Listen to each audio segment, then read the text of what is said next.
મહેતાના શબ્દો ખોટા હોય તો 52 કામ ન કરે આપણું પાડોશી એની ગાડીમાં ભારો ન નાખે અને બોલો દ્વારકાથી આવીને બધું કર્યું એને ખબર ન આ ભક્તિ કરવાની છે નાસ્તિક નહીં આ એને હોપી દેવાનું છે આ બીબુ એનું છે એનું બનાવેલું છે બીજા કોઈની તાકાત બારી વાત છે કોઈ ખમ્મા નહીં કે તમારે જ્યાં જવું ને જાજો ખાટલામાં પડેલી માં કે બેટા ક્યાં ગયો તો મોઢું કેમ થયું ભાઈ તે ખાધું જરાક વહેલો આવતો હતો ઊભી થઈ ખાવા દે ઈ માઈ માં બીજા તો વંટોળિયાના વા તો એની કિંમત નથી એના લોહીમાંથી આ શરીર બનેલું છે એનું લોહી છે ખબર નથી એના થાનની અંદર બાળકને જોવે ત્યાં દૂધની ધારાઓ થાય ખબર નથી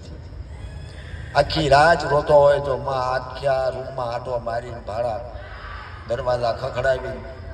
અને સતાસાનો નોરતો પોતે રોતી હોય છે ઈ માં આજે એને બોલીને બીજી દોડવા મીડ્યા ફટશે આ જિંદગીને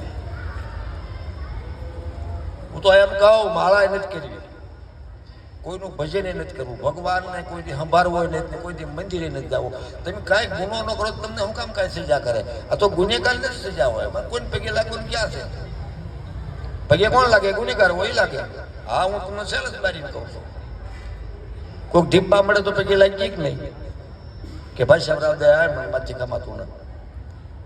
તો ગુનો ન હોય તો કોઈથી લાંબી આગળ કરાય તમે બધા હોપટ દોડ્યા આવો તો કોઈ લાંબી આગળ નથી આનું ખ્યાલ રાખો કોઈની પૂજા કરે જો આ અમારી વાત છે આમાં કોઈ ધોખો નહીં કરવો કોઈની પૂજા કરે કોઈ સહાય નહીં કરે કર્મ પ્રધાન વિશ્વ કર રાખા જે બળાઈ એ જસ ફલ સાખા આ રામાયણના સૂત્ર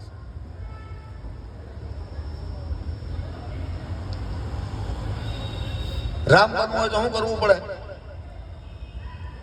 પિતાના વસનથી 14 વર્ષ દર ભટક્યા પાણાના ઓશિકા કર્યા વનફળ ખાધા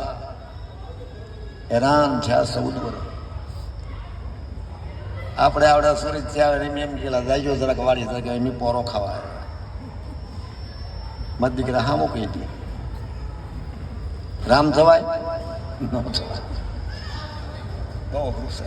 પણ કાંઈ વાંધો નહીં સમય અનુસાર પોરો ખાવા આવ્યા આખું વરે દોડતા હોય તો પછી ભલે પોરો ખાય એનો એમને ધોખો ન હોય મેં મારા જાતચીત કરતા હોય જે થાય થોડું દાદા રામ બનવું હોય તો આવડું આ કરવું પડે લક્ષ્યમાં રાખજો રામ રામ કરે રામ ન બનાય કરણીથી રામ થવાય કાર્યથી રામ થવાય સહનશીલતા જયારે માં કઈ જયારે વસન આપ્યું ને કે રામ વન ભરત ગાદી ઉપર તારે રામની ભરકુટીમાં જરાય ફેર નહોતો પડ્યો હું મોટો સૌ મારો અધિકાર છે બોલ્યા જ નહીં કે કાંઈ વાંધો નહીં બતાવું રામાયણ સાંભળવા જાઓ ભાઈઓ રામાયણ સાંભળવા જાઓ આવું કંઈક રાખજો શીખે સુને કાંઈ ન હોય સુરતા ભલે નિગમમાં વહી જાય કાંઈ ન હોય આ કરજો ના નથી પાડતો